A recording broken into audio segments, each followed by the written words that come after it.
Cleaning and maintaining your waffle cone baking unit is an important part of the overall program of fresh baking cones and waffle bowls. Daily maintenance of the baking unit is strongly recommended. Use the brass Bristol cleaning brush sold with a waffle cone baking unit to clean and maintain the baking surfaces.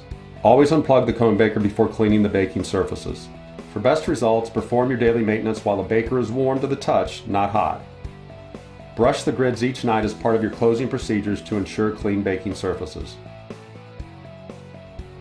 Use the brass cleaning brush in all parts of the grid surface. Work the brush out from the center to the edges of the grid plate to clean the entire surface. When cleaning the top grid surface, hold on to the handle of the unit to get leverage on the top grid. Work from the center of the grid out to the edges.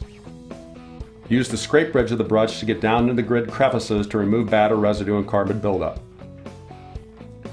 Never use the cleaning brush excessively in the same location, as it may damage the surface of the grid. To clean the external edges of the grids, you may use the cleaning brush or a Scotch-Brite pad.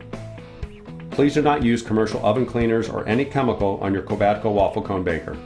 You can also give the baker a sauna treatment by placing a moist towel between the warm grids at the end of the day. The moist heat helps loosen residue on the grid surfaces.